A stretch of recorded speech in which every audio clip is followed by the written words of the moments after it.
Good evening and welcome to tonight's meeting of the North Planning Committee. I'm Councillor Reggie Labour, the Committee Chairman. A welcome to those in the audience tonight and a welcome to those who will view us on YouTube. Can I do apologies for absence first, please?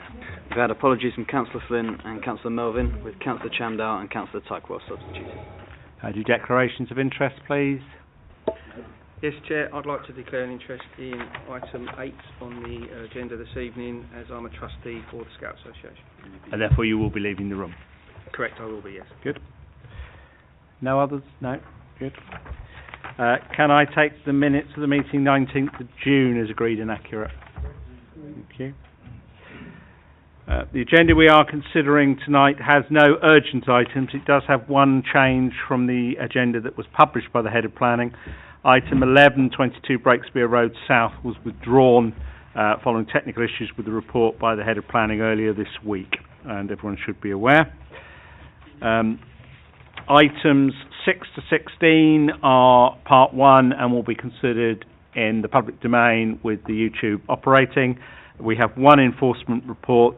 At that point, the meeting goes into private session and that will not be on YouTube. Okay. Let's just take you for a run through how this works. We're not expecting a fire alarm tonight, so if the fire alarm does go, we are leaving. The door you came in and through, straight through the next set of doors, don't turn right, and down the spiral staircase is normally your best way out. There's also a fire exit hidden in the corner behind me here. Can I please ask that all mobile phones are switched off or to at least to silent? I'm sure many of you are here for a particular item. You will have noticed we have a large agenda tonight, so I would appreciate it if when you're leaving you don't congregate immediately beyond the door, because that can make it difficult for members to follow the item that immediately follows it. Members have all had the committee bundle, which was published a week or so ago. Officers will present reports which will give an outline of the scheme and the main planning reasons. They're supplemented by slides on the screens. I appreciate it's not always easy from the audience to see exactly what's on the screens. For those items where we have petitions, and that's the first 4 items tonight, petitioners get 5 minutes to speak, 4 minutes with a green light, 1 minute with an amber light, and when you reach red, that's your 5 minutes done, and I obviously will hold people to 5 because we've got a long evening. Where there has been a petition, regardless of whether the petitioners choose to address us, the applicant or their agent does have the right to address us, again for 5 minutes. The room is filled with a large number of ward councillors tonight. I know Councillor Barnes is here in respect of item 6. Councillors Bianco and Morgan have interest in items 7 and 9. I know somebody's going to speak on 9. I don't know what's happening with 7, but we'll see how that goes. And I saw Councillor Cawthorne and Councillor Radia at the back in respect of item 8. So welcome to you all. The voting members of committee tonight, I'm going to start at the bottom of the table on my right. Councillor Goddard, Councillor Higgins, Councillor Tuckwell, Councillor Chamdell, Councillor Hagger, and moving left, Councillor Oswald, Councillor Sansapuri and Councillor Daunt. If there being 8 of them, if they manage to get to a tie, you'll find out what I think, because then I get a casting vote. Transport matters tonight have been dealt with by Alan Tilley. We have 2 presenters tonight, Richard Phillips and Chris Brady from Planning. They're going to divide them between them. James Roger, as usual, provides us with advice. Taylor from Democratic Services, our clerk, Glenn Egan, is our legal advisor. That's everybody, and I'm going to please move straight to the first item, item 6, 59 Elm Avenue. Whoever has got that one, please. Oh, before I start, be aware there is an addendum sheet to tonight's meeting which officers will refer to, which does change some of the items in the report.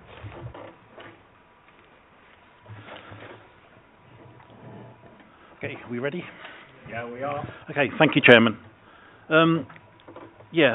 Firstly, I'll draw members' attention to the addendum sheet, which advises that an appeal for non-determination has now been lodged so that this committee cannot determine the application, only advise the planning inspectorate of the decision that would have been made had the appeal not have been lodged. The addendum also amends the information as regards the number of consultations and responses and adds an emergency an emerging policy reference. So this application seeks permission to demolish the existing bungalow and erect 2 3-bedroom detached houses with associated parking and amenity space. So if I can just take the committee through the plans, that's the location plan which shows the site in its urban context. That's the metropolitan line running along the southern boundary. That's a constraints plan, so you can see that there's not many constraints affecting the site. That's just a red line boundary location plan. So this plan, sorry that it's not clearer, obviously that's the proposed plan.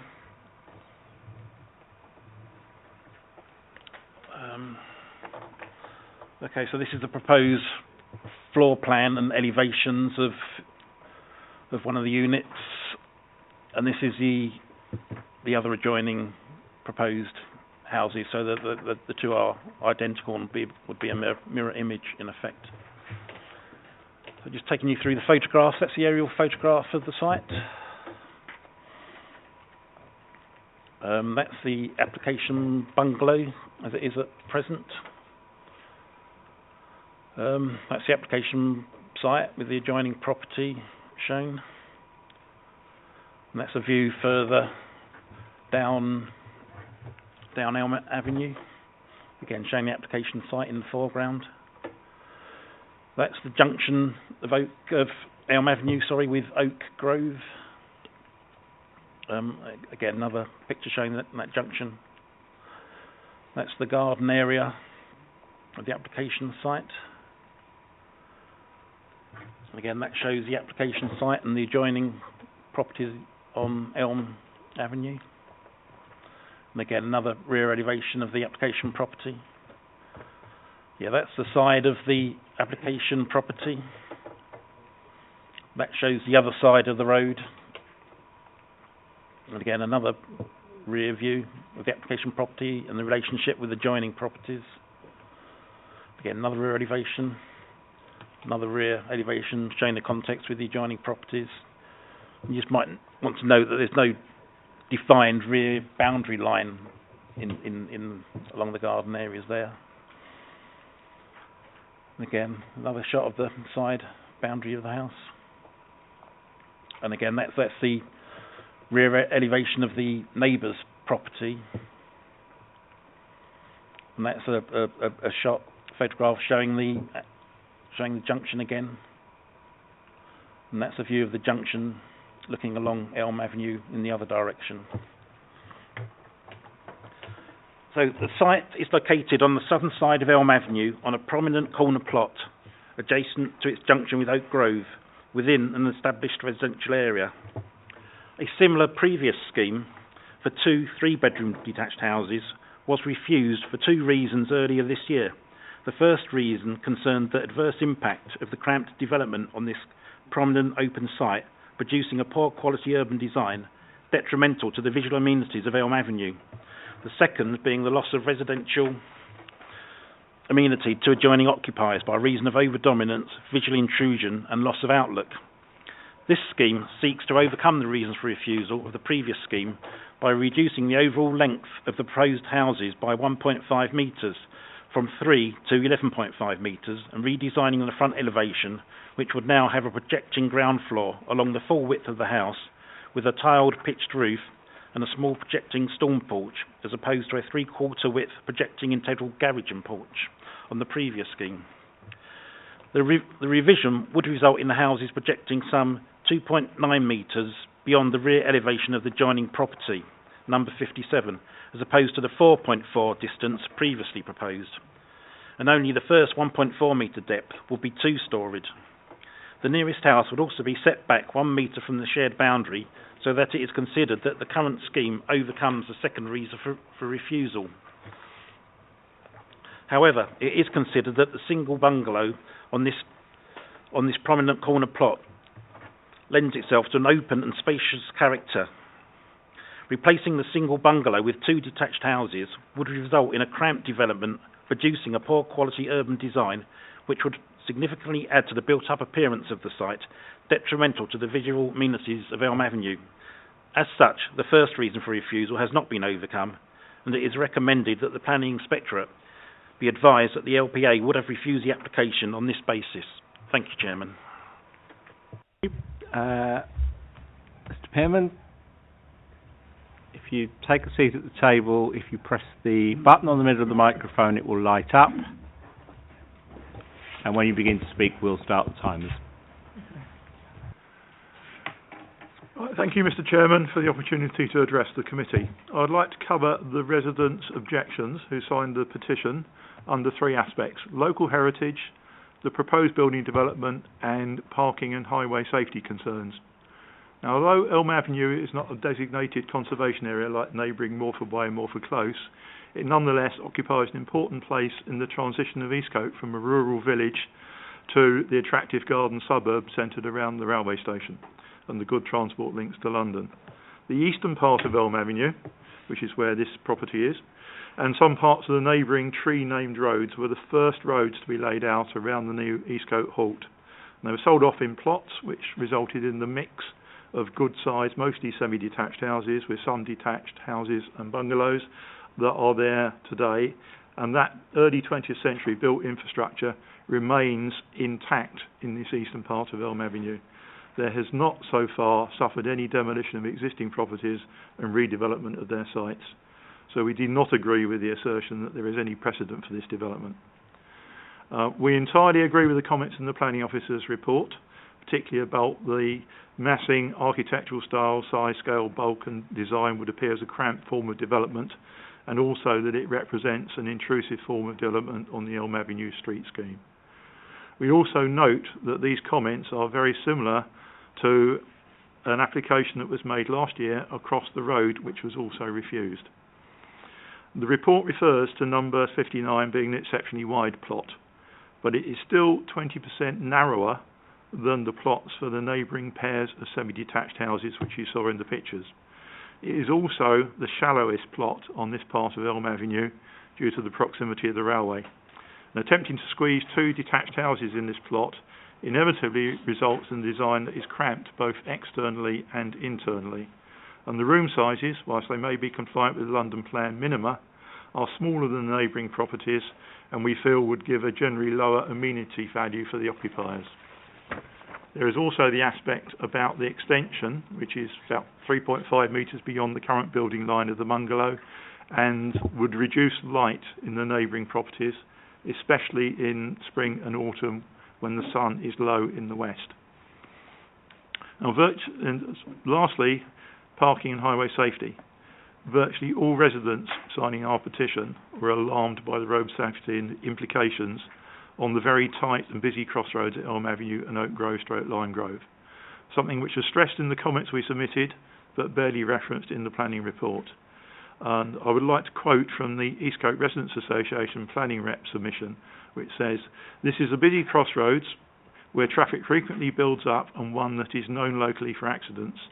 There are two existing crossovers, one of which is on the curve of the corner of Elm Avenue and Oak Grove, a position which she feels renders it completely unsafe for use due to the lack of sufficient visibility and the busy nature of the crossroads." And she says it should be a given that this crossover cannot be included in any application for future use. This corner crossover was the one that was originally installed in the days when there was little local traffic.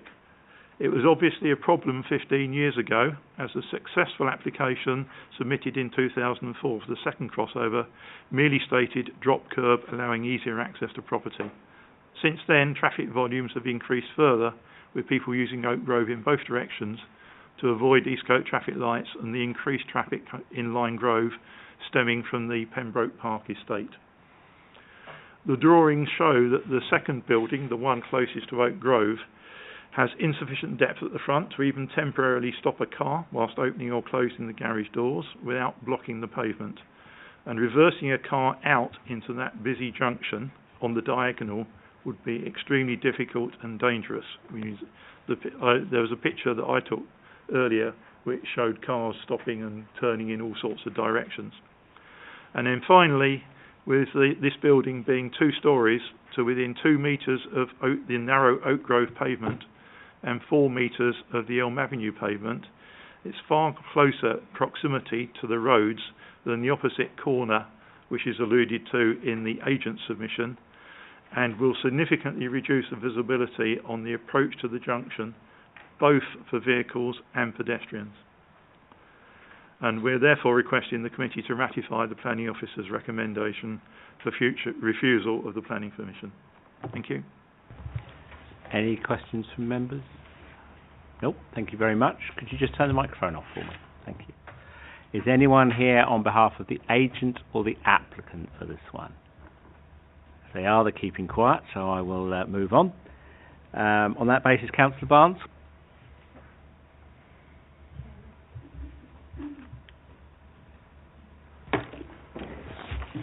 Thank you, Chairman. I'm just going to be reiterating and supporting what everything has been said so far.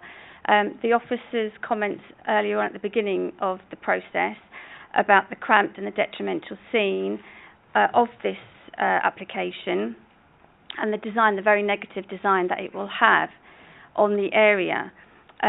From the Cavendish Ward councillors, especially also Councillor McWarner, who couldn't be here this evening, I know that you've already had her comments. I will read them in a moment. Okay. So, yeah, So I agree with them. I also support the residents who are here and the report he has just read out. I'd like to add to that, though, a couple of points. At the end, Mr. Pearman had said about the pedestrians. I would like to emphasise how tiny and cramped this corner actually is. I didn't feel that the photographs actually bring that alight very well. It is a very, very tight junction. It is a very, very busy road throughout the day. It doesn't even have peaks. It is continuous. When you try to turn on that junction, you do mount the pavement. It is very easily done, no matter what size your car is. So actually the element of pedestrians walking round that corner and up the hill, which they do quite often, is also a danger, and I think something that needs to be thought about as well on the committee by the members. As you can see from the picture, trying to reverse out of a position like that, it's going to be, there's just too many blind spots. It's going to be a very unsafe thing to do, in my professional opinion. But just to finish off, that's all I was going to say was that, I particularly want to bring the points 7.07 and 7.08 and support those, and just hope that the committee agrees with the refusal from the officers. Thank you. Councillor Barnes? No hands, so you're good. Okay. I'll just read Councillor McGuire's comments for completeness. My apologies for not being able to attend the planning meeting this evening. I thank the officers for their time in compiling this detailed and comprehensive report. I wish to state that I give the report my full support. I do hope that members will endorse it. To my clerk. Right.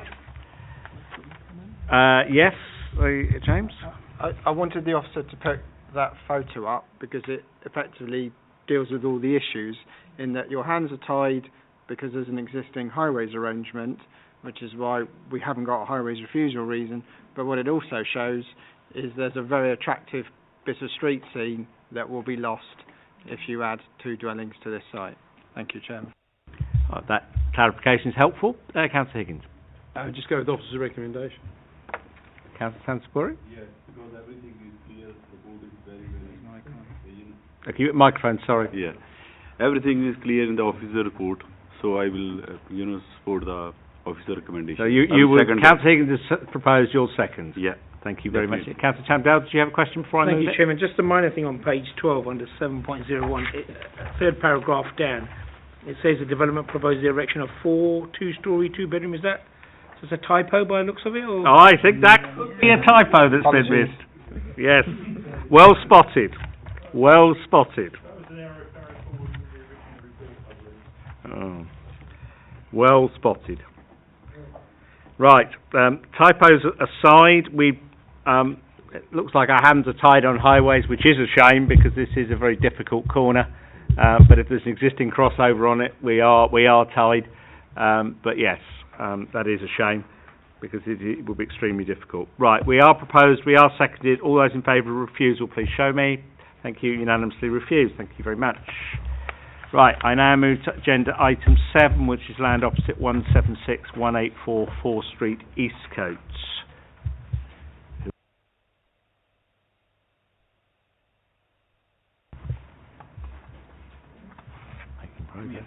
Is it you? It is, yeah. Thank you, Chairman. You've got to decide between you. This application seeks planning permission for the change of use from unrestricted Class B8 storage use for the siting of up to 68 containers for self-storage use. The containers will be 6.1 metres long and 2.5 metres wide, and would correspond to a standard 20-foot shipping container with a height of 2.6 metres. So if I can take you through the presentation, that shows the location site. Haste Hill Nursery to the south. That's the constraints plan, so the green, shaded green area is the green belt.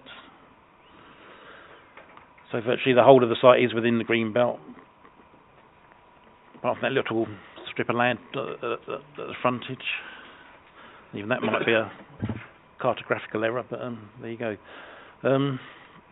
That's the location plan, red line boundary showing the application site and the extent of the owner's interest to the north. And that's the proposed plan showing the layouts of the proposed containers. That's a similar plan showing the vehicular tracking, showing the access into the site. So to quickly go through the photographs, that's an aerial photograph of the site. Of the extent of the green belt is clearly visible there with the open fields at the back. And that's an entrance into the site from Ducks Hill Road. 4th Street. There's another shot showing a closer shot of the entrance. And again, that's actually inside the site, showing pallets being stored on site. And again, another slightly closer shot. And again, another shot, an internal view within the site. And again, another view within the site. Okay. So the application site extends to some 1,900 square metres and is located on the southwest side of 4th Street, opposite numbers 176 to 184, and to the north of Haste Hill Nursery. The site forms part of the Greenbelt, as you've just seen. The site has been granted a certificate of lawfulness as a Class B8 storage facility for open storage. However, that certificate would not encompass the current proposal, as it does not enable structures to be erected on site without planning permission.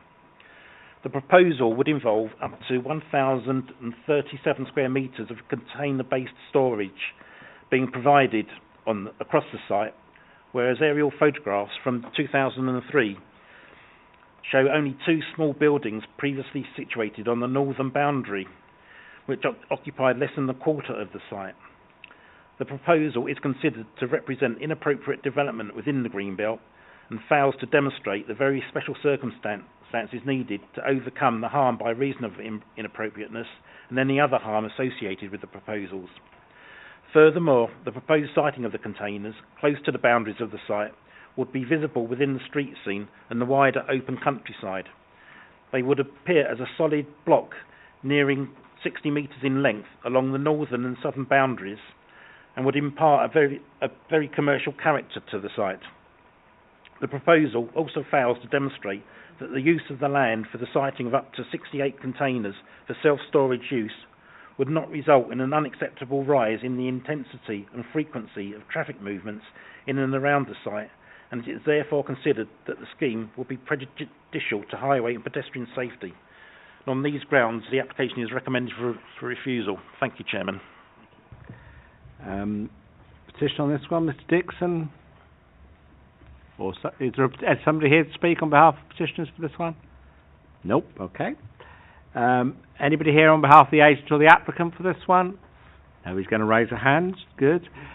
Any of the ward councillors wish to speak, or are you going to leave this? Councillor Bianco. I just want to say a few words, because as far as we're concerned, the officer recommendations are bang in line with our views.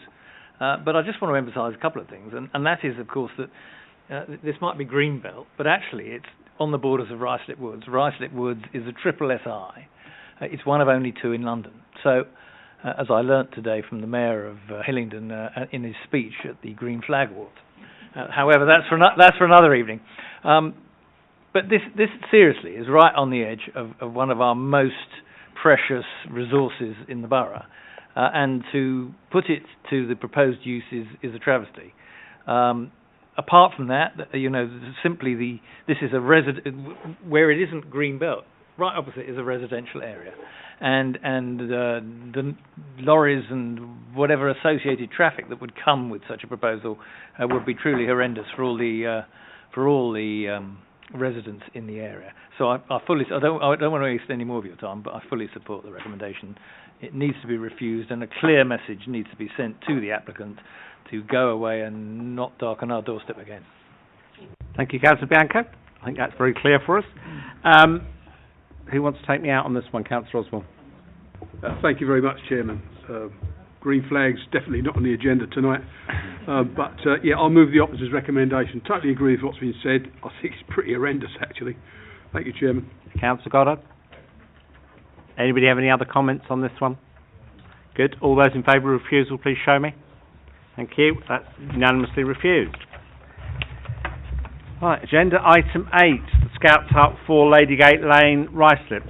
Councillor Tuckwell is leaving us for this one.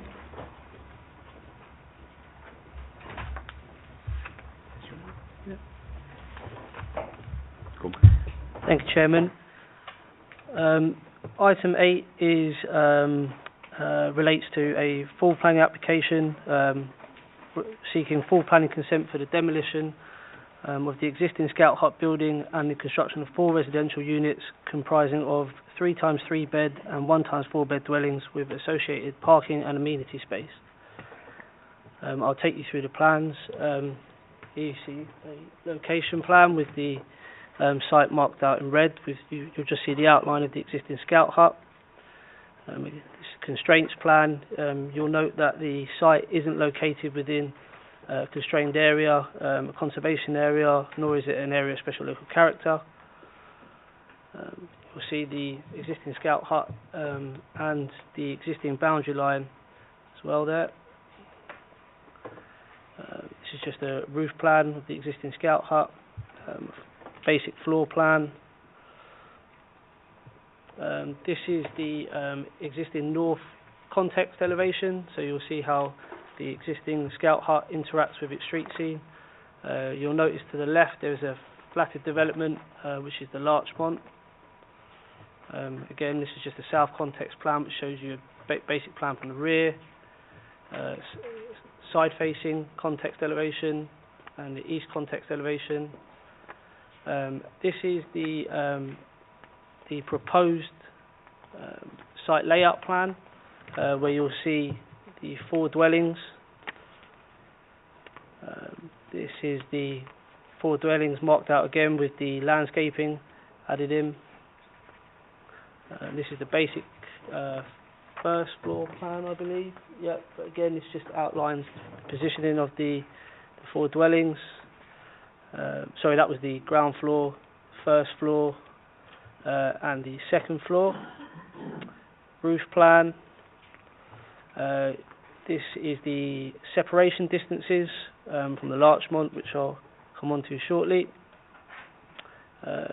West context elevation. This is the north context elevation, which shows you the site and how it relates within the existing street scene. And then a basic set of floor plans, elevations, and also a daylight and sunlight plan. This is the highway access plan, some tree retention plans, and then some site photos. So this is the existing building. This is taken from outside the front of the site. And again, this is from the front of the site.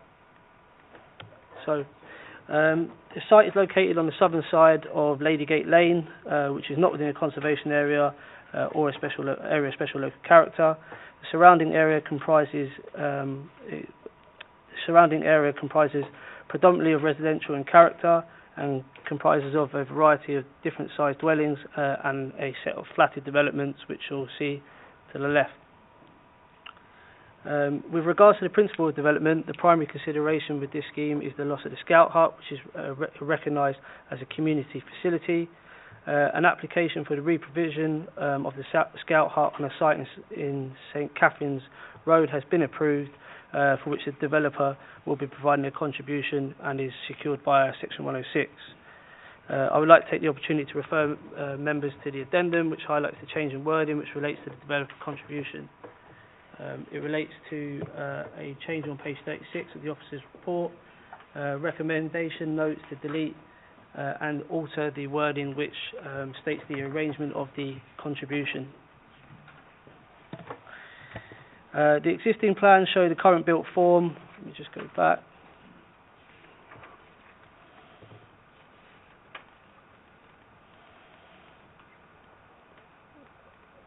It's probably best with the location plan. Yes, so the existing plans show the current built form on site, which consists of a single-storey building occupied by the 2nd and 9th Scout Hut group, which are to be relocated to the St Catherine's Road site. The site has been chosen for the reprovision of the Scout Hut has been granted planning consent already. The proposed plans illustrate the 4 new dwellings are to be constructed in a uniform building line, similar to the adjacent properties in St Margaret's Close, whose rear gardens bound the site. So it's here. The North Context Plan provides a view of the development in comparison to the surrounding buildings.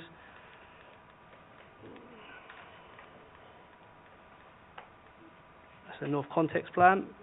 And a daylight and sunlight assessment has been undertaken, which provides evidence to support the application as far as it clearly states that the development would not give rise to any significant daylight and sunlight loss. The proposal includes alterations to the highway, which would be secured by a Section 278 agreement, and these include the formation of a new access into the site, which will result in the relocation of the existing bus stop. Transport for London have been consulted regarding this element of the scheme and have raised no objection on highway safety grounds, nor has the council's own highways engineer. As such, the application is recommended for approval. Thank you, Chairman. Thank you. The petitioner on this one, Mr. Whittingham.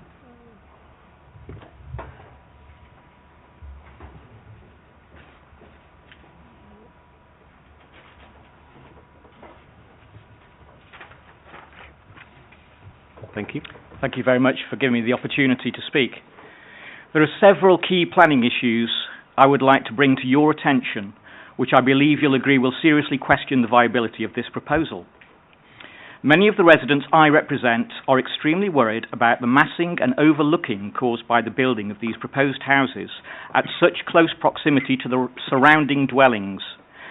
Even if the buildings do barely meet the minimum guidelines for distance regarding overlooking, for example, are we really happy that the mass and scale of these 3-storey buildings in an area which is 2-storey buildings, are we really happy that this will be seen as a good development and putting neighbouring residents first?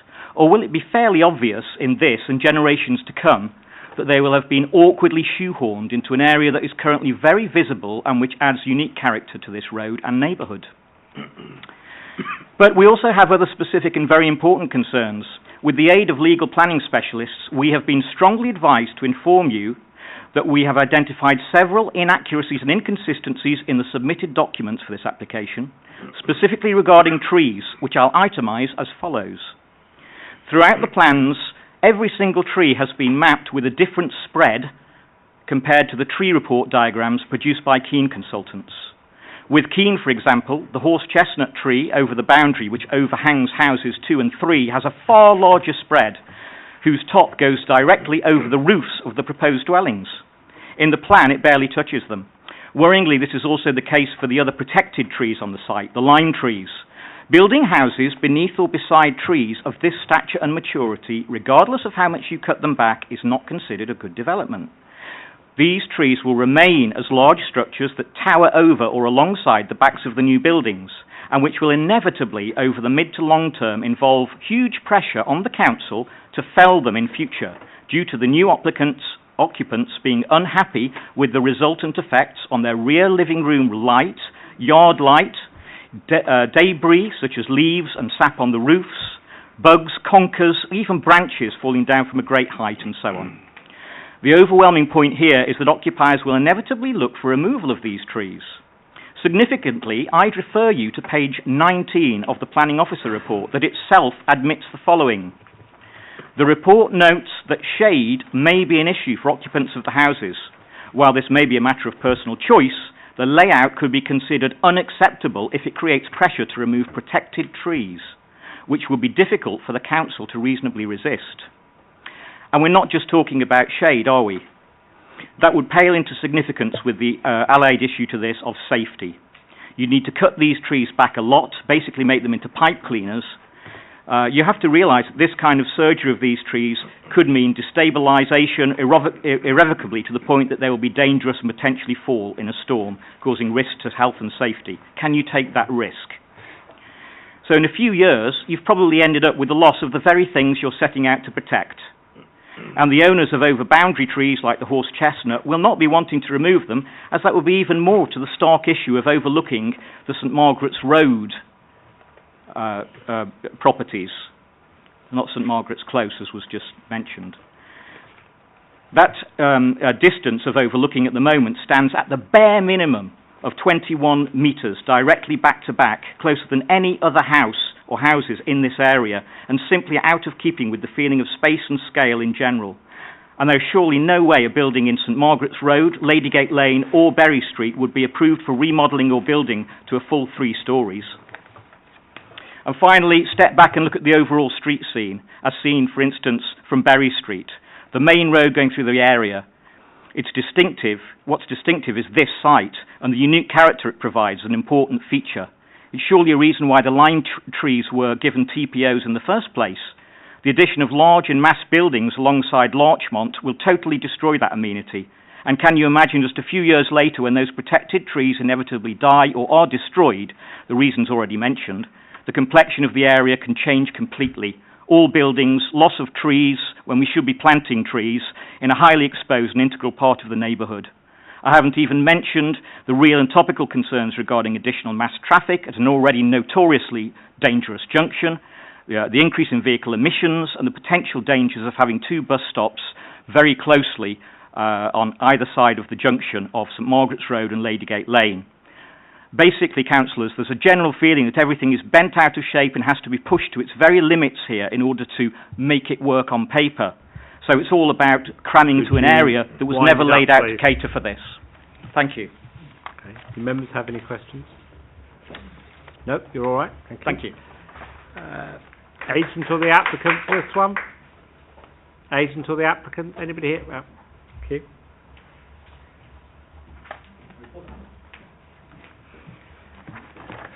Yeah, you can split your speaking when it's 5 minutes between you. As long as you... Thank you very much, Chair. Thank you, members, for your time. Just to introduce myself, I'm the planning agent, Jane Barnett from Savills, and this is David Little from Coleman Architects. So if there's any specific design questions that you've got, David can help with that. I'd like to start by thanking officers for their report and say that we fully agree with the recommendation before members. We consider that the proposals represent an exciting and unique opportunity to provide a much-needed new homes of high quality at this location. It will also enable the rehousing of the existing Scouts accommodation on site to a new purpose-built facility which has been recently approved at St Catherine's Road within the Borough as a direct result of the Section 106 financial contributions generated from this scheme.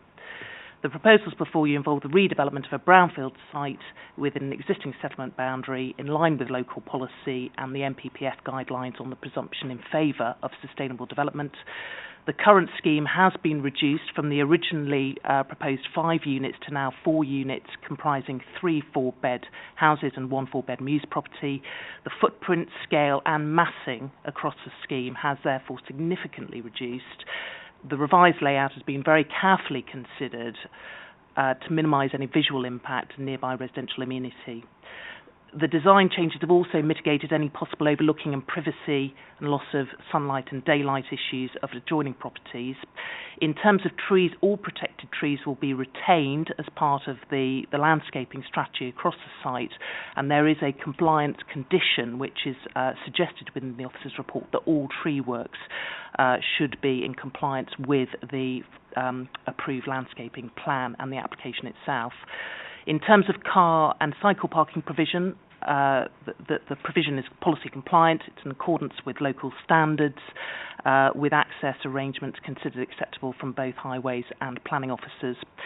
TPP, the appointed transport consultants, have also undertaken a highway impact assessment which considers minimal impact in terms of the low traffic movements in and out of the site as a result of the development.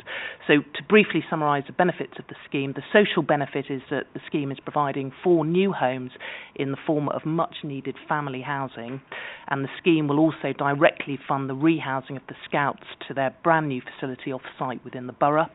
The economic benefits are that there will be increased expenditure to the local economy and the creation of construction jobs during the development of the scheme, and the environmental benefits will be a visual and physical improvement of the currently unsightly site, comprising a poor quality prefabricated building with now new homes designed of a high quality landscaping setting as part of the proposals. I therefore respectfully request that the application is approved in accordance with Officer's recommendation. Thank you. Do members have any questions? No? Thank you very much. Yeah, you're good.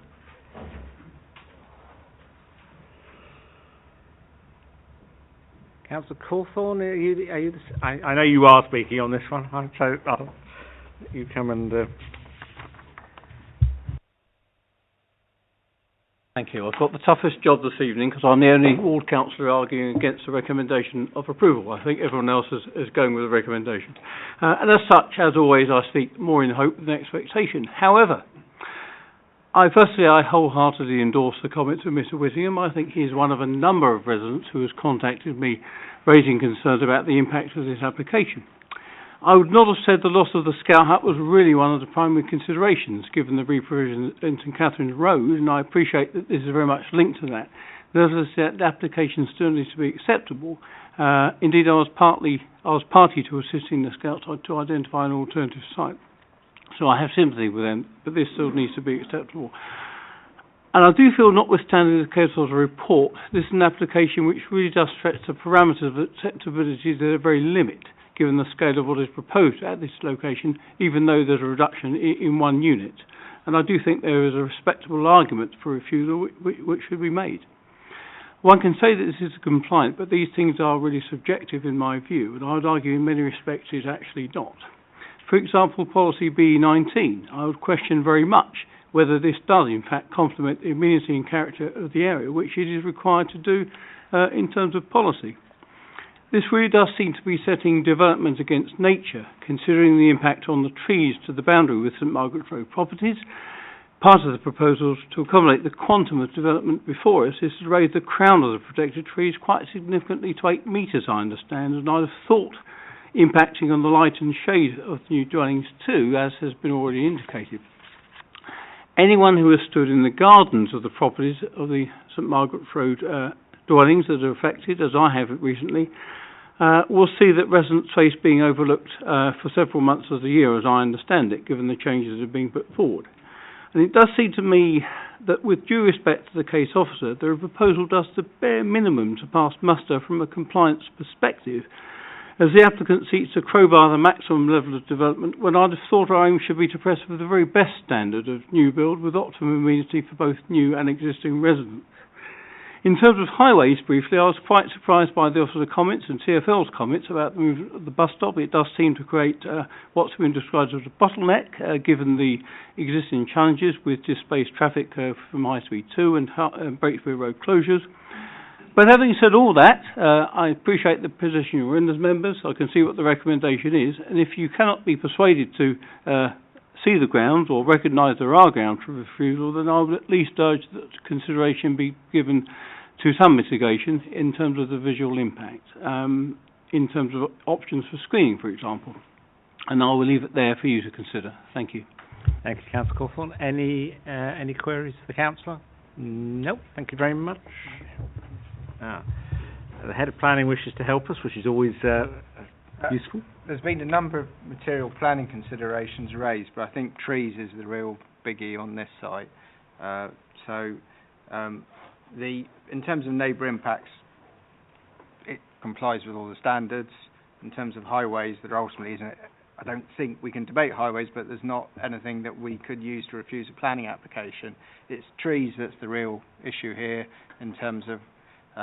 So the reason officers are recommending approval is effectively because through various changes to the scheme, reduction from 5 to 4 units, it reached a point where the tree officer isn't objecting. What I think members need to do is decide whether they're happy that the scheme is acceptable with regard to tree impacts. I hope that helps, Chairman. Thank you, it does indeed, James. Who wants to kick me off? Councillor Hagger. Thank you, Chair. Yeah, I'm not happy with this at all, actually, in the whole context. I'm really pleased you brought the trees up and the trees are brought up here as well. I think that is going to cause definitely an issue with overlooking. I take on board exactly what you say.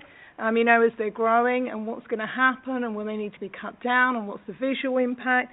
I'm also concerned, I know there's nothing we can do, but it's 4 houses on a very small area still, and I'm concerned with overlooking what's going to happen with the rest of the houses that are already there. For me, it's just more of a detrimental impact, really, on the area of Ladygate Lane. It's a lovely area.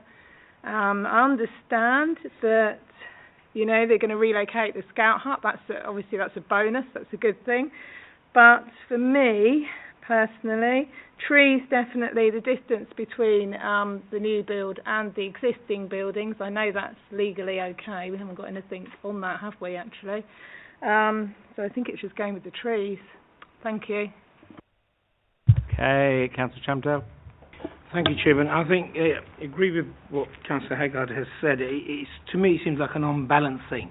They have reduced it by 1 unit, and then we have seen photographs. I think this is one where you would have to go down and have a look. I would propose that because it meets the standards, and then should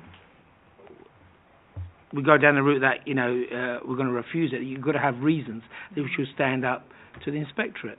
I don't think that we have that many there. So in terms of visually seeing what we're actually looking at, plans and actually going down and having a look at yourself, I think that helps a great deal, especially talking about the trees of close proximity. I'm still not sure about the overlooking, but what we're being told by the report that we do meet the guidelines. So if we meet the guidelines, we met the guidelines. No matter how small they are, you met them, you met them. So I'm open to discussion on that. Hang on 1 second, Head of Planning. I wouldn't object to, well, not this is my position to object, but I wouldn't discourage members to do a site visit because for the simple reason that there are some high value trees, and I wouldn't want a decision to be made that then ultimately led to trees being lost. So one way to unravel that is through a site visit, and I'm conscious the petitioner did raise an issue about whether everything was quite right. I did note that, and site visit would enable a bit more double checking. I do think it's about the trees, but I certainly wouldn't discourage members from a site visit. Well, yeah, Councillor Oswine wants to come in, but I've got a comment after that. Go on. Yeah, thank you very much, Chairman. On page 61, the tree report says that these trees are protected anyway. They've got TPOs on them. So you have to be very, very careful what you do. Can we remove the TPOs? I don't think that's a good idea. We certainly wouldn't wish to be going down that road. No, I don't think we should. No. My only concern, Chairman, is the fact that I think they're trying to squeeze too much in on this site. So I think it's a little bit overbearing. I'm trying to think of another word that explains it, but I would be quite happy to have a site visit. So I'll move a site visit so that we can all go and have a look at the site. Thank you, because that saved me putting it on the table. I would like to, obviously the weakness we have is that the council's tree officer, and this will be an issue if we come to go another direction on this, we'll need to see and check the comments out on site, because the council's tree officer having accepted it, so we've got a professional report that says it's okay, that will be in the hands of the inspectorate, so we're going to be careful. But I would welcome a site visit. The distances on this one are all technically met. Well, they are on one side and they're a bit tight on the other. But also sometimes things like height and bulk and any rise and fall of sites can also have an impact on whether those things are. So Councillor Oswald has proposed we defer this for a site visit. I certainly, Councillor Hagger is indicating that she would second that. Do members, just before I move that, do members have any other issues they want to bring out on this one? No, thank you very much. So all those in favour of deferring this for a site visit, please indicate. Thank you very much. That's unanimous. Just for information, members of the public, this one is this one is now deferred for a site visit, a date to be arranged. It will then return to committee for determination. I would remind you that your petition has now been heard. So if you are planning on further speaking rights, you'll need to come back to us. But as I say, we will look at the issues that have been raised. Okay. I'm going to move, when I get Councillor Tuckwell back, I'm going to move to 1 Harlan Drive. Well, we do have another set of councillors I suspect will wish to argue against an officer recommendation. Councillor Cawthorne wasn't the only one of the evening that wished to do that. The 2 refusals were up first, you see, that was easy. So, right, we are complete. Item 9, 1 Harlan Drive, please. Okay, thank you, Chairman. Yeah, this application is for a 2-storey side extension and single-storey rear extension and conversion of the extended property into 1 2-bedroom and 2 1-bedroom self-contained flats at 1 Harlan Drive. If I can just take you through the plans and photographs. Obviously that's a location plan. The application site highlighted in red. That's a constraints plan. So you can see the greenbelt area to the west. This shows the existing and proposed site plans. And so the existing site plan is on the left, and on the right you can see the proposed site plan. So you can see the outline of the extended property, and you can see 2 amenity areas immediately to the rear of the ground floor units, and the area at the back would serve the first floor flat via the access that runs along the side of the property. And obviously you can see the proposed parking arrangements on the side there. So this is the proposed plans and elevations.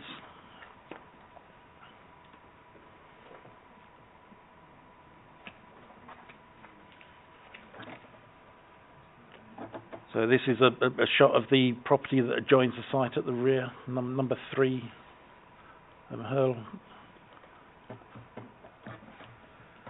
Harlan Drive? Harlan Drive, sorry. That's the front of the property.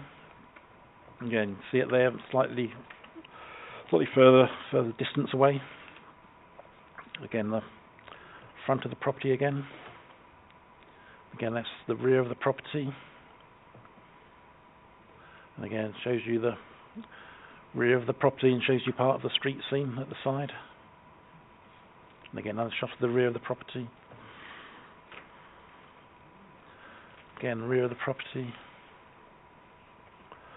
That's an outbuilding in the rear garden. Again, that shows the rear part of the rear garden.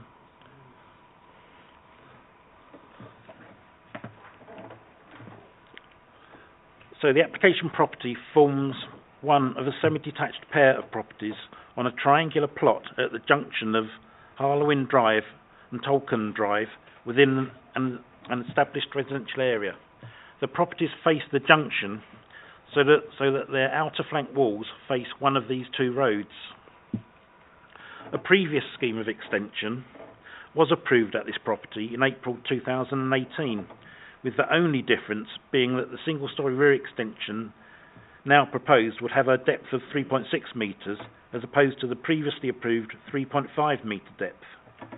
The previously approved scheme was, however, to create an enlarged four-bedroom property. No objections are raised to the small increase in depth of the single-storey rear extension, particularly as this complies with the Council's HDAS guidance. As regards the conversion to three flats, in terms of the principle, Policy H7 of the Council's adopted Hillingdon Local Plan Saved UDP Policies document advises that the conversion of residential units into more units is acceptable in principle, provided that this can be achieved without harm to the amenities of adjoining occupiers or to the character of the surrounding area.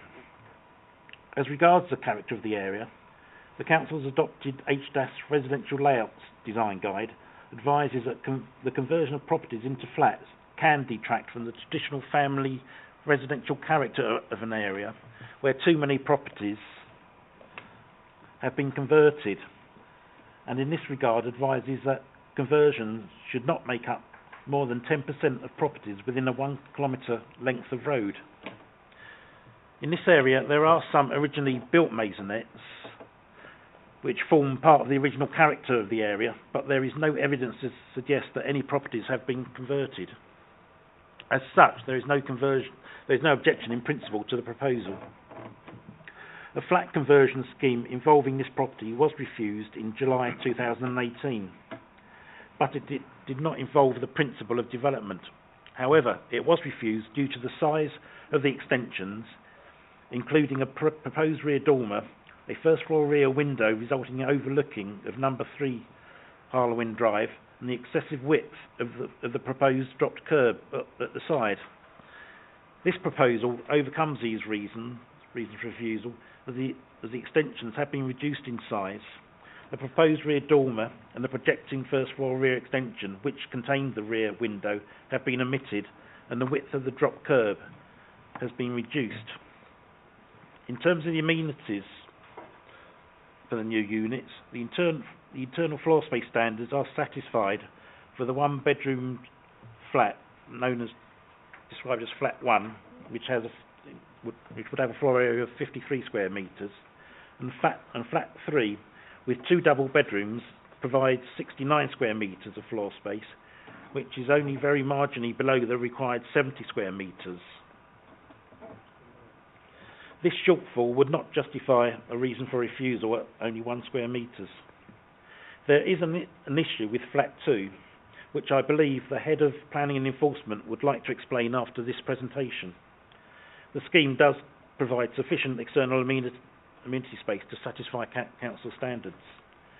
As regards parking, 4 off-street parking spaces are proposed, including 2 tandem spaces, but provided these spaces are allocated to the same unit, the arrangement is satisfactory and would utilise 2 dropped curves, avoiding the need for one large drop curb, which was a previous reason for refusal. The application therefore overcomes the reasons for refusal of the flatter scheme and is recommended for approval. Thank you, Chairman. James? Just to explain the point, so Richard mentioned an issue of Flat 2. So this is actually, I think, the 6th revision to the plans.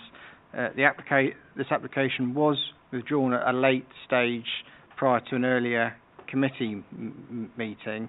I did identify an issue this afternoon, but effectively I'm going to suggest a way members can deal with it, because I didn't want to do a further withdrawal. I think given the amount of time we've had this application, both for the benefit of the applicant and the neighbours, rather we reached a decision tonight if possible. So the issue of flat 2 is the plans show, annotate 51 square metres. It's actually slightly less than 51 square metres. It's bigger than 37 square metres, which is the minimum size for a studio. So the description of development is currently 2 one-bed flats, 1 two-bed flat. I think it should be a 2-bed flat, a 1-bed flat and a studio. Now, effectively, if flat 2 became a studio, there'd be no changes to the external elevations, no changes to the parking, no changes to the landscaping, no greater impact on neighbours. It would purely be altering the internal floor layout. We did call the planning agent this afternoon and said, is there any chance you could quickly revise the plan, because it's only an internal floor change. Unfortunately, the planning agent doesn't do the plans. It's a separate architect, and we weren't able, cut a long story short, to get a plan at short notice for the meeting. However, I do think that if members could delegate to me to get it altered to a studio, it's not so great a change that I don't think you can proceed to do a determination this evening, because as I say, it's purely an internal change to ensure that all the flats are policy compliant, and flat 3 is actually, we've double and triple checked, it is 69 square metres, so it is only 1 metre short, and I wouldn't want to go to appeal on 1 square metre. So effectively, I'm questioning 2 things: delegated authority to change the description so one of the 1 beds is a studio, and to not issue a decision until the flat 2 is changed to a studio, and the only changes being the internal layout. Thank you, Chairman. Okay, we'll take that, but we do obviously have a petition on this one which we need to deal with first. Mr. Doijad?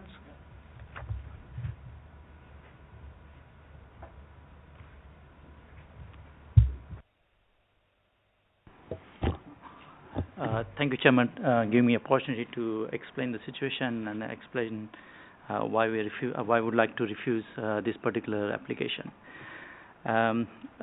We appear to have a situation where a developer has requested and received planning permission for an extension and is now coming back with the new propositions. The original application to extend the property presented no anticipated problem to the local residents. People, properties are being improved and extended all the time. However, having tested the water, the subsequent applications were then submitted by the owner with intention of converting this single family dwelling to that of 3 separate dwellings. Concerns were immediately raised. This is clearly an attempt to overdevelop an area where there are known serious traffic and parking issues, affecting not only the local residents but also numerous school children attending both Harlan Infants and Harlan Junior School. Furthermore, the road is in continual use by the learner drivers, as the Pinot Test Center is in the neighborhood road, Harlan Drive. There is nothing in the numerous resubmitted proposal to alter our view that this application is solely for the gross overdevelopment of a residential site. The proposal remains totally out of line with the surrounding houses and immediate neighborhood, and no consideration has been given to those who will be affected by such. Submitted sets of plans have not been accurate. For example, a 2-schemed building, the width of vehicle and probably long enough to accommodate a small car, was shown as a shed. 2 drop-down curbs were shown, the width of 1 and 2 vehicles. This is not correct. There is only 1 drop-down curb, and this is the width of just 1 vehicle. The plans have subsequently been adjusted, but why were they wrong in the first place? Surely not to deceive. These latest new proposals show the intention of being able to accommodate 4 vehicles off-road. This will just not happen. Vehicles will inevitably be parked on road, thus excavating the already serious parking issues on Harlan Drive, a situation to we now refer. The majority parking at the northern end of Harlan Drive is on road, as most residents do not have off-road parking capabilities. Indeed, the residents of the purpose-built maisonettes opposite the property in question, some of whom have lived in their homes for very many years, rely on being able to park their vehicles on the road and outside of their properties. Increased demand from an altered 1 Harlan Drive occupancy will cause considerable stress and anxiety. There is also to be considered new parking management scheme which has been approved by the council and which will soon be implemented. This will impact massively on all who reside on Harlan Drive. The residents of the road were not surveyed for their opinion and have subsequently discovered that while neighbouring roads are to be included in the scheme, our road is not. Following yet another petition, we are raising our fair share at the moment. The council has agreed to monitor the situation with a view to future inclusion, but the residents will be under considerable additional stress as we accommodate the inevitable parking creepage from those looking to park outside of the newly managed scheme. The additional stress on the road will be considerable even without the additional planned vehicular presence from number 1 Harlan Drive. In conclusion, we would also express the view that the council might consider a caveat on all approved planning applications to the effect that no further material alteration will be considered for a reasonable period, perhaps 5 years or 7 years, as it is grossly unfair to those of us who live in this area where applications follow application until people just lose the will to object. Maybe this is what developers do. They refuse to take no for an answer until the objectors back down. Members of council, we continue to object to these and any future similar applications most strongly and urge this committee to reject the recommendation to approve. Thank you for your continued consideration. Thank you. Do members have any questions? No? Thank you very much indeed. Anyone here on behalf of the agent or the applicant? Thank you very much.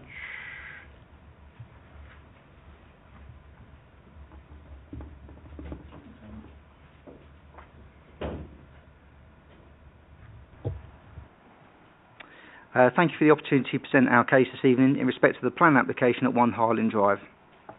Planning permission is sought for a single-storey side and rear extension, first floor side extension and the conversion of the resultant property to 2 times 1 bedroom and 1 times 2 bedroom self-contained flats. It is considered that sufficient parking, soft landscaping and amenity space is provided which meets for the council's relevant standards. The current application draws upon the physical dimensions of an extant planning permission which was approved on the 13th of February 2018. The external form of the approved proposals is almost identical to those proposed under this application, and as such, it is considered that the principle of such alterations is acceptable. As the proposal plans illustrate, the new units will be provided with 4 off-street parking spaces, which are to be located to the side of the newly created amenity areas and will be accessed via 2 vehicle crossovers. The highways officers confirmed that proposed crossovers are acceptable. The level of parking proposed complies with the council standards. And he's also confirmed that the uplift in vehicular movement is considered marginal in generation terms and can therefore be absorbed within the local road network without notable detriment to traffic congestion and road safety. Each of the proposed units will be provided with its own spacious amenity area, which exceeds the council's minimum standards in terms of floor area. Secure cycle storage is provided within each garden, along with a communal bin storage area, which can be accessed via the pathway which is positioned between the side elevation and the landscape parking area. There's been no objection raised by the Trees and Landscaping Officer, subject to the imposition of Condition 2 as detailed within the Case Officer's report, which seeks to secure details of a comprehensive landscaping scheme and management programme. The proposals have been designed to have a minimal impact upon the street scene and neighbouring properties, and the Case Officer discussed such matters within paragraphs 7.07 and 7.08 of their report. Each of the units benefits from sufficient internal floor space and will benefit from adequate outlook and sunlight, providing a comfortable level of internal environment. In summary, the proposals would provide an increase in the borough's housing stock whilst providing sufficient car and cycle parking, amenity space, refuse storage and landscaping without adversely impacting upon the street scene or neighbouring properties. The proposed benefit from the support of the Case Officer, the Trees and Landscaping Officer and the Highways Officer, and as such we would respectfully request that planning permission is granted subject to the conditions as recommended within the Case Officer's report and also subject to the conclusion of details as discussed by Mr Rogers earlier on. Thank you. So just for absolute clarity, you would therefore accept that one of the one beds becomes a studio? The applicant has confirmed that would be acceptable. To be honest with you, it just needs the bathroom moving slightly. We know it needs very minor changes, but thank you. We just want a confirmation that's the case. Otherwise, I spoke to Mr Rogers earlier. You'll find it in the deferral pile or the refusal pile. Councillor Chamdell. Thank you, Chairman. In your submission, you said it met all relevant standards, but it doesn't, because flat 3 is 1 metre short. Is that correct? It does transpire that is 1 metre short. That's a yes or no. It doesn't meet the standard. It falls short of 1 square metre there, as discussed by the presenting officer earlier. Also, sorry, Chairman, if I could just ask one more. About the parking arrangements that you've shown on there, you've got 2 drop-down curbs. I was just, it's on page, 223 of your, the plans. I'm just wondering how that car at the back is going to get out. I think the officer report did say as long as they were allocated to the same flat, that's a tandem parking arrangement which can happen in a house. Okay, and the final one was actually the greenery. It says soft landscaping. What is that exactly? Would they be able to see? Because it requires. Find it. Hold on page 69, on point 8, the visibility displays. Could you just give a little bit more on what that soft landscaping is going to be? Condition 2 in the officer's report requires further condition details in that respect. So we'd be more than happy to work with the trees and landscaping officer to secure whichever sorts of landscape they would consider most appropriate for the area.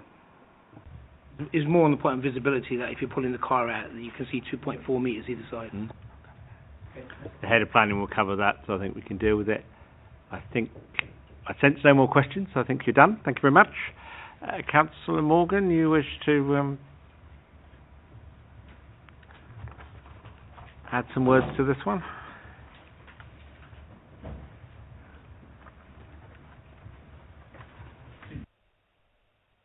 No, I know.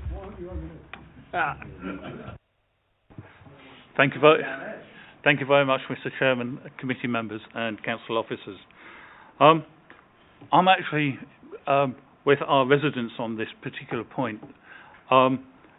If you actually drive down Tolkien Drive from Joel Street and you come to this junction, you have immediately in front of you a pair of semis. It actually looks quite smart. And what we're now looking at is getting rid of that idea. We're now going to build a house with flats, and the person who's lived in the semi on the other side suddenly is no longer a semi, is it? Is now really a terraced house. We're then saying, well, it's a square metre below size. Oh, don't worry about that. So we're now going to start a precedent, saying, well, if it's a metre, a couple of metres, don't worry about it. A few years' time, that'll become a regular thing. So then start saying, well, it's 5 metres. That's okay. That's under. That's fine. We'll get away with it. So I'm concerned that we're going to start a precedent here with, saying, oh, we're not worried about being a square metre undersized. We do have parking issues, and I wasn't going to talk about transport, but I will. I don't know if you guys realise, Harlan Drive, this particular house almost backs onto Harlan School. Harlan School is made up of Harlan Juniors and Harlan Infants, and it becomes dangerous for them when there's cars parked all the way down the side, down this particular road. At the same time, we have the learning centre, the driving centre in Tolkien Drive, which is opposite the school. So you've now got a mixture of lots and lots of parked cars. At the moment, we've got a semi-detached 2 cars. We're going to have 3 flats and a minimum of 4 cars. The rest will be parked on the road. I'm sorry that this doesn't really add up when you're looking at undersizing of the property, too many vehicles, and the street scene as well. Sorry, I hope you councillors could go against the officer's recommendations and refuse this application. Thank you. Thank you, Councillor Morgan. No, nobody's got any questions for you, so you're good to go. Okay. Who's going to take us out on this one? can we cover the landscaping issue first? I think we need to tweak the landscaping condition so that the landscaping in front of number 3 has to be kept to a metre height maximum. There was actually an application at the last planning committee where we had a similar sort of issue, and it was actually fencing, but the fencing was conditioned to be 1 metre, and then it went up to 2 metres. So I think we do need to, if you give me delegated authority, we'll sort out the landscaping condition, Chairman. Thank you. Okay. Let me just open this one up, and then I'll take members where we come. Now, the issue we have here, we will all have views on this, and I have some strong sympathies with residents and the ward councillor. Your constraint, of course, is that the material form of this has virtually already been agreed. So you've got to bear that in mind. It is now flats and not houses, but the material form doesn't really change. An arrangement has been found that meets our car parking standard. I acknowledge there may be parking issues in this road. With the greatest respect to all, they are matters for the ward councillors and for Councillor Burrows. We can only look at the parking on this particular site, and the applicant has managed to demonstrate it can be achieved. With those comments, I'll open it. Councillor Higgins. That's all well and good, and when it comes to, we sit on this committee and we talk about fences and we agree that, but if something's wrong, it's wrong, and this is wrong from the start. And here we are in the middle of committee doing things that we never do. We were before in a previous committee, I was in asking some really simple things. No, we can't do that, we can't do that. That's what's in front of us. Well, this is in front of us and it's wrong. It's wrong on 2 accounts. Until it's right, and it's not for us then here just to say, well, if someone comes in with an application, we have to judge it on what it is in front of us. And in front of us, this is wrong. It's too small in certain areas. It's not in keeping in the area. It was approved as a house because that fits in this road. And now we're on the slippery slope saying, well, we can now make this into flats. And then if you don't get it right, don't worry, come to the committee, we'll sort it out for you there and then. It's wrong. So as far as I'm concerned, I can't support this. I think this is absolutely the wrong thing to do. We as a committee always sit here and say, well, we have to judge what's in front of us. We're not judging what's in front of us. We're adapting ourselves as we go along. So I'm sorry, I can't support this. Others? Councillor Oswald. Well, then I'll...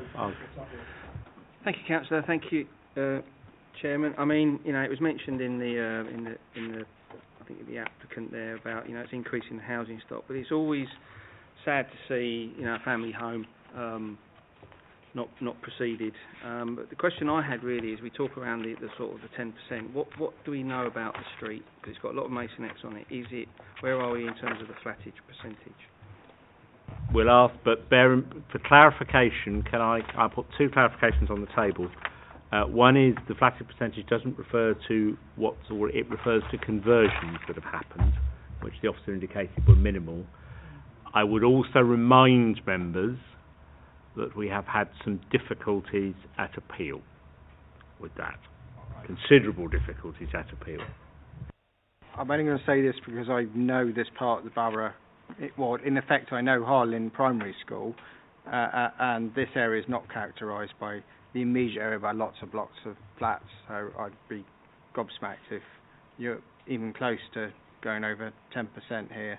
If you're purely counting flatted development proposals, there is a location plan, and it's obvious from that your virtual house that it's all houses. So I don't think that's going to take members in a place that would justify refusing the application. Councillors. Thank you very much, Chairman. Yeah, I think Councillor Higgins is right. It's almost making policy on the hoof, and it is wrong, but it's before us, and we don't normally make changes as we go through the committee procedure, so it is a little bit unusual. However, having said that, it's compliant, isn't it? And it's in policy, and that's the problem we've got. So to refuse this, we would have to have some really strong planning reasons, and quite frankly, Sorry for the petitioner and Councillor Morgan, but I think we're stuck with this.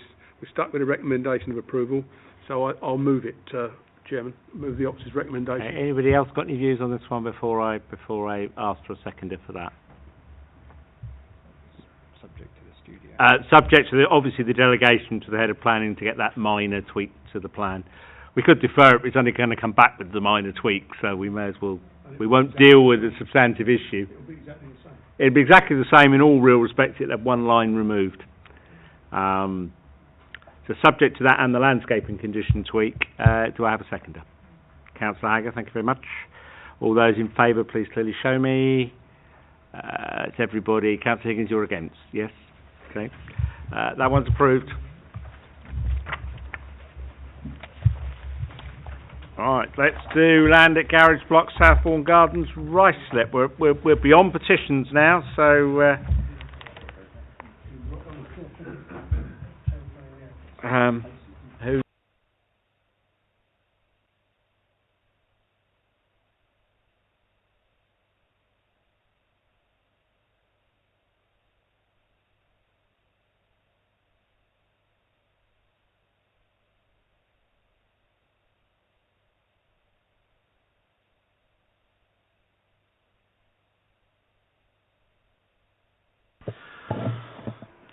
Yep, thank you, Chairman. Okay, this application is for a 3-storey residential block comprising 6 two-bedroom flats with associated parking and amenity space, involving the demolition of the existing garages. The application site forms a court of 18 garages sited along the eastern and western sides of the site and is located at the rear of numbers 54 to 60 Southbourne Gardens, with vehicular access provided from Southbourne Gardens between the above properties and number 62. The site is surrounded by other residential properties. So if I just take you through the plan, so that's the application site highlighted in red. That's a constraints plan, so there's not too many constraints in the surrounding area. Again, that shows the red boundary outline location plan. So that shows the existing site plan. You can just about make out the blue outline of the existing garage blocks. These are the proposed plans of the flatted block. And this is the proposed site plan. And these are the proposed elevations. So it's got 2 projecting sort of front gable elements at the front and a couple of rear dormers, or 3 rear dormers, or 4 actually, 4 dormers at the back. A couple of side roof lights each side. So that's the aerial photograph showing the site in the context of the urban area. So just take you through the photographs. I see that's the front entrance into the garage court. That's a photograph taken a bit further into the site along the access. That shows the garages along the eastern boundary. Again, that's a photograph taken a little bit further in. And that building at the back, that's in green lawns. And again, another photograph saying pretty much the same thing, with the nearest building in green lawns at the back. Again, that's a photograph taken down the centre of the garage court. That shows Ottawa House at the rear of the site, which is a 3-storey residential block. Yeah, it's another shot of the garages. And again, green lawns building at the rear of the garages. Yeah, and that shows the context and the relationship between the green lawns building and Ottawa House. Yeah, it's a closer view of Ottawa House at the rear of the site. photograph of one of the garage doors.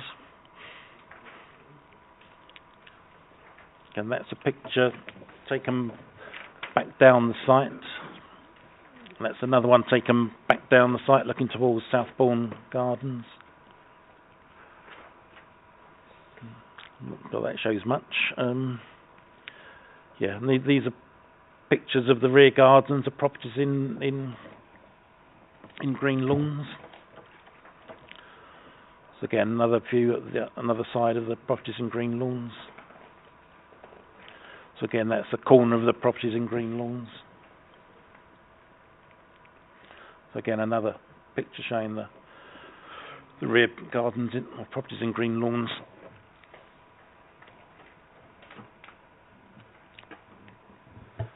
So, yeah, the garage court is redundant and has fallen into disrepair, and being sited within a residential area, there are no objections to its residential redevelopment, subject to normal development control criteria. The application site has a backland setting so that views of the building from public vantage points would be limited. The properties to the front and side of the site are characteristically two-storied, and it is considered that the design and scale of the proposal respects the architectural character and scale of these buildings. Although the proposal is for a three-storied building, the top floor will be mainly contained within the hipped roof of the building, with rooms served by roof lights, rear dormers and gable windows. The most noticeable three-storied element of the building is to the front, where the design includes three-storey gables on the front elevation.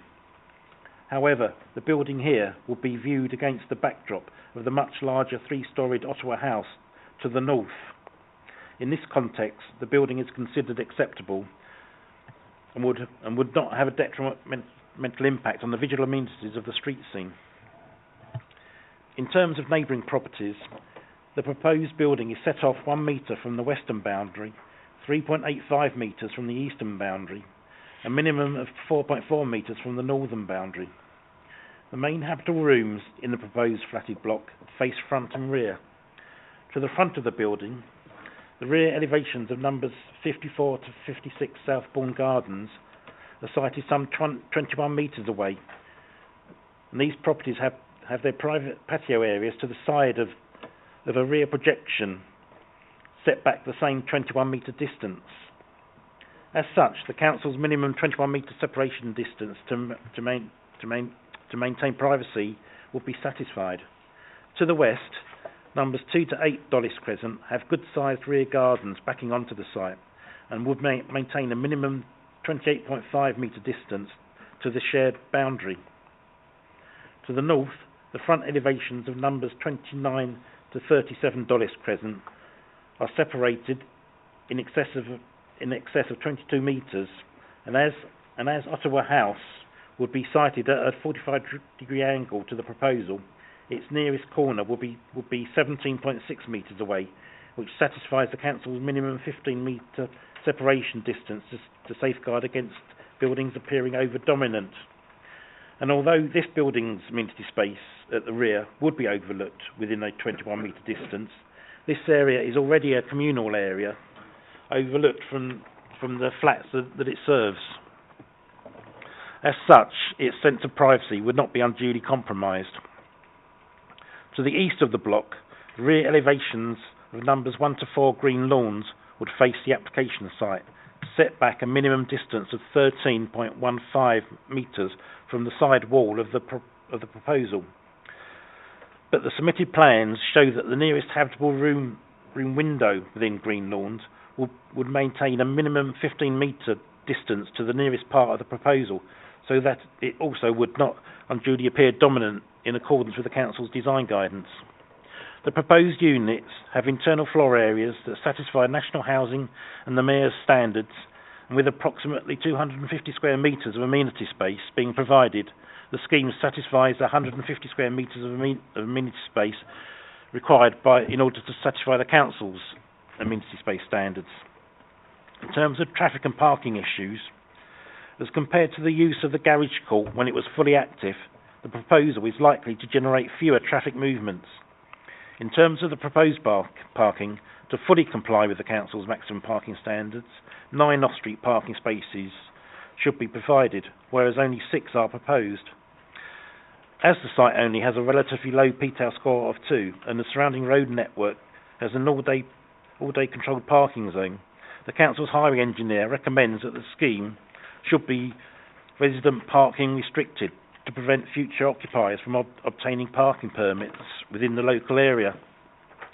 This mechanism has been agreed by the applicant and will be secured by the recommended Section 106 legal agreement to be attached to any permission. And on this basis, the application is recommended for approval. Thank you, Chairman. Thank you. Who wants to start me off? Councillor Dotts, Councillor Higgins. Go on.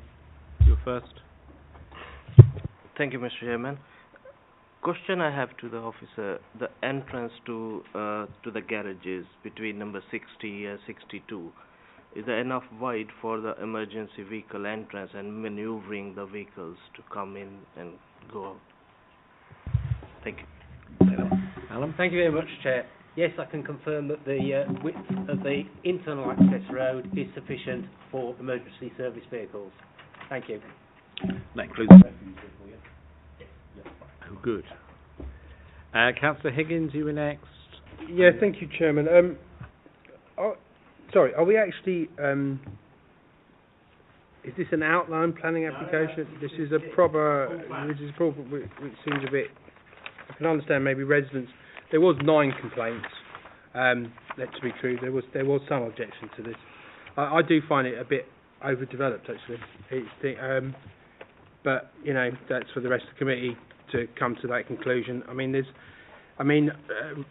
The officers have dealt with most of the 9 responses and said what the problems were. I am a bit concerned of overlooking, especially from the top flats. I know to where? Well, because it's saying that they overlook into the gardens. I know they're 18 metres away from the boundary line, but I don't know. This just doesn't seem right to me. But anyway, that's my opinion.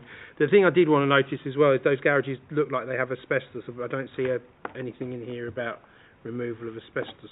I suspect I'll be told that's not a planning matter in a moment, but I will ask the question. Head of Planning will comment. Councillor Tuckwell, while Head of Planning looks at that. Yeah, thank you, Chairman. Just to echo the point from my colleague here, I note from previous planning history that it was refused for 4 2-bed and 2 1-beds, and the refusal was also on the basis of the impact on privacy. I don't know if there's anything changed from that from that decision to this one.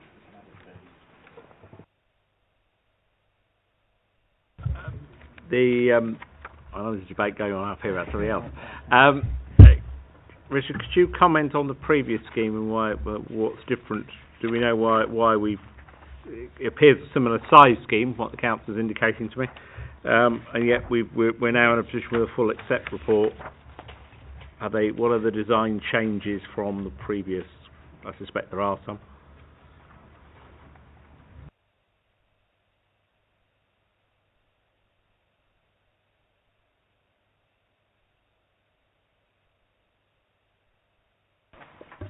Normally in large garage blocks we add a contaminated land condition. So I'm minded to agree. I think we should add a contaminated land condition. I'd like to recommend that, Chairman. Yeah. But the other question I'm still waiting for the answer to, because that's the more substantive one. No, that's the one I'm waiting for. Your one is easy to deal with. Contaminated land is really easy to add to this. Councillor Chabdale, go on. Thank you, Chairman. I think, look, you've got some disused flats, garages with making something there. It's just that 3-storey part. Again, we've had previous applications similar, and it's about the overlooking. But if the report says, and the officer's saying, it meets, then I don't see where we can really refuse it. You know, I go with what Councillor Higgins said. It doesn't fit in well, but we're going to start using this. It may tick the boxes, yes. The question I'm still awaiting an answer to is how does this compare to the previous scheme, which seems to be for a similar number of units? Well, smaller, yeah, that smaller number of units, yeah. It may be design, of course. Yeah, sorry, Chairman, I can't advise on that issue currently.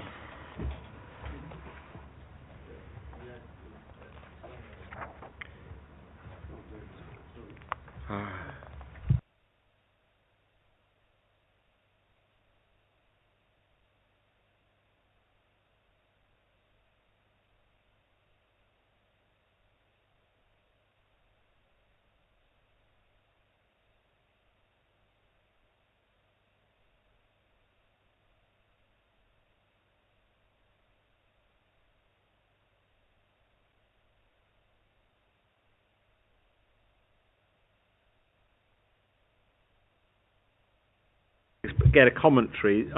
Impact of the privacy of neighbouring properties, insufficient parking, and favoured by the step-free approach. So, step-free approach has clearly been dealt with. Parking we know has been dealt with because we've got 6, and that's as good as it's going to get, guys. But privacy's my query. We haven't commented. I don't want late in the evening to pull one off, but.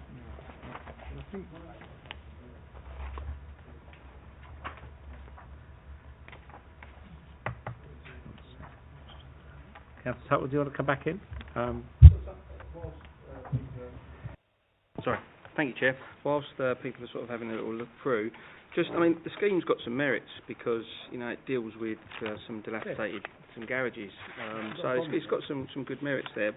One other point, and I know it's a small scheme with 6 parking spaces, but I think it might be worth trying to future-proof this and maybe having some passive electrical charging points, 1 or 2 maybe. I will ask Officer guidance as to whether we can go that far with 6 units. That would be my question. Oh, hang on, we have got one. Sorry, I missed it. It is already in there. It's already in there. I can part answer the question insofar as the current proposal, the officers comprehensively covered every single neighbour and comprehensively explained why there isn't any neighbour impact we could use to refuse the application. So I think on that basis, that is, we are where we are. What I would say is that sorry, Councillor, give me something to hang this on. Through you, Chairman, this is actually... I think this might work. It's just not, it's not cricket. It really isn't. We actually have an application. We're asking a genuine question. No, we haven't got an answer. That the privacy issue has not been dealt with. The other 2 issues, I've got nothing against this scheme, but we are here to look at this report, and if the report does not give us the full information, then how as councillors can we make a decision? That's my point. Does 7.08 not give you a very detailed description of where it is in relation to all the other properties that surround it?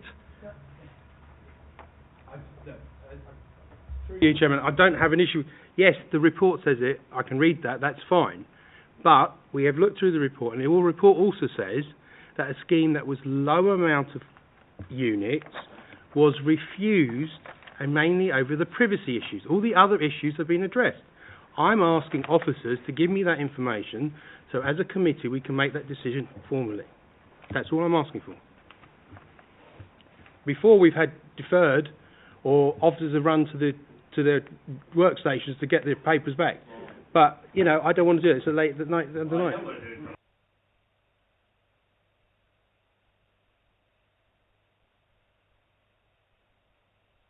My worry is that if 708 was, as sometimes the case, a fairly light commentary, then we might have somewhere to go. But 708 is pretty strong.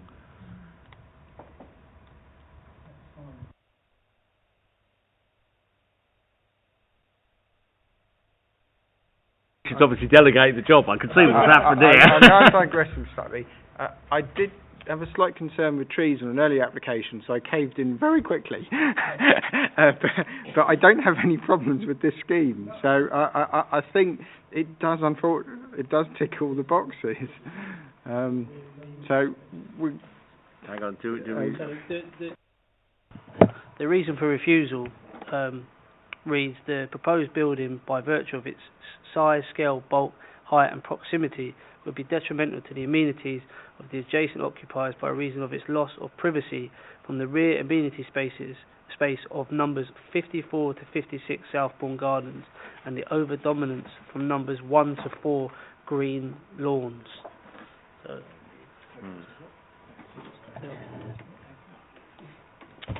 21 away from 54 to 56.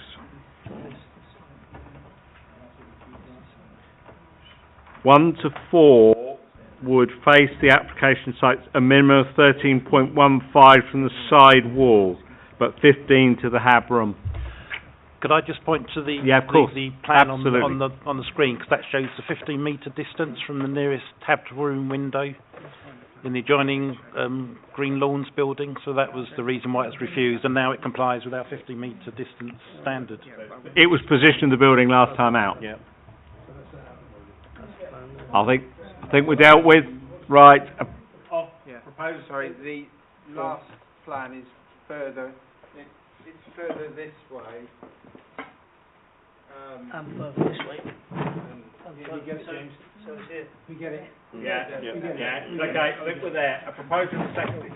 Councillor Hagger indicated, so I'll take you as a proposal, if I may. So I have a second, Councillor Tuckle. Thank you. All those in favour?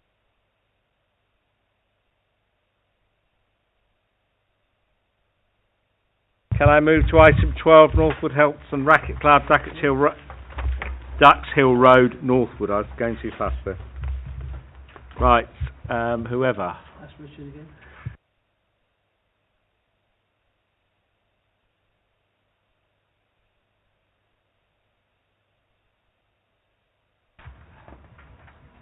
You've got a fairly short version of this one, have you, Richard? 'Cause Can do. yeah. Thank you, I suspect Chairman. it won't be terribly controversial. I do give due consideration to all applications, but it is 9:45.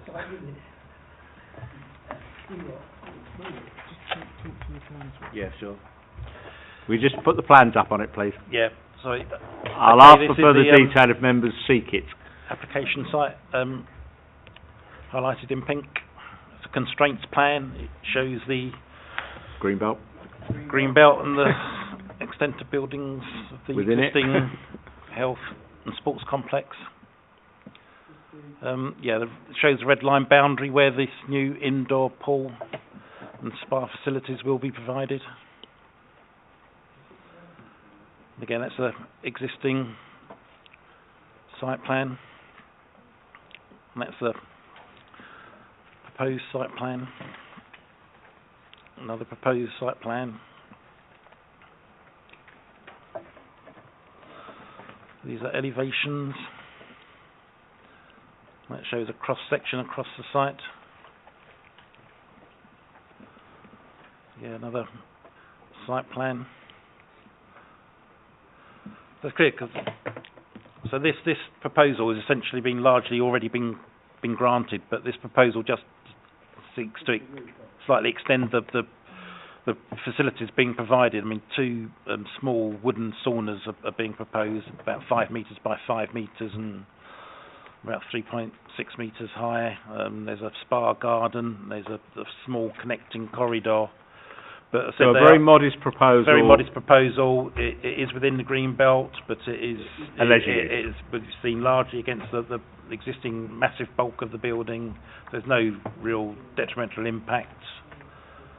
You It's miles away from any residential property, 150 I think you've probably metres given away. members enough. So- I've got 2 hands, maybe 3 hands. I will go with officer's recommendation. Councillor Chantel, do you want to I something would different? agree. It's not miles away from residents. It's not too far away, but it's far away enough. from far enough. Thank you. I would second it. Right, all those in favour of approval, please show me. Thank you. That's that one done.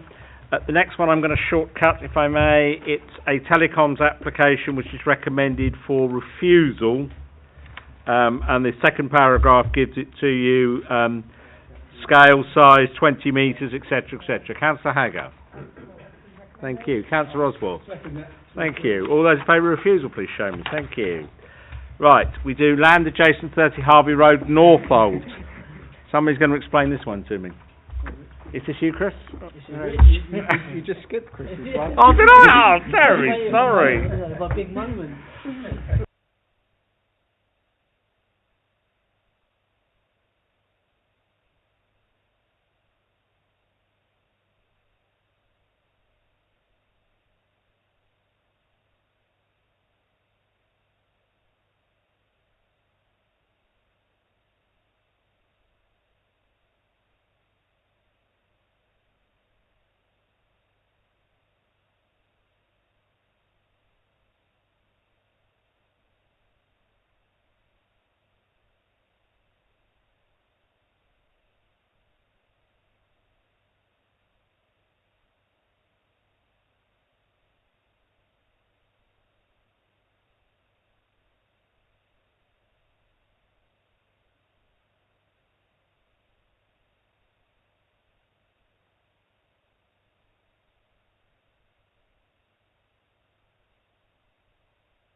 Who wants to start me off?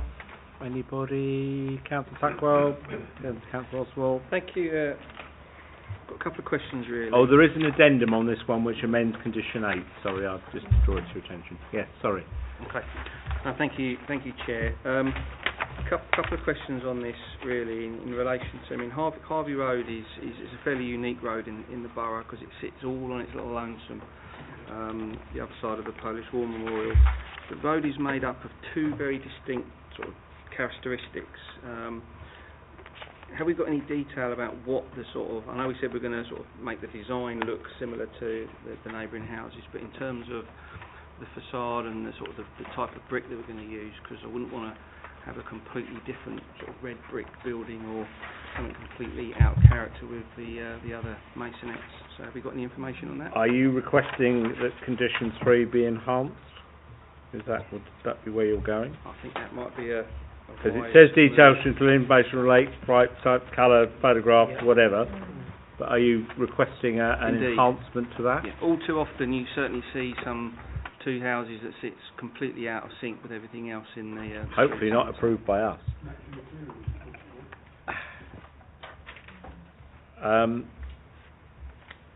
Officers, I'm going to say sample of materials to match existing properties would neatly cover that.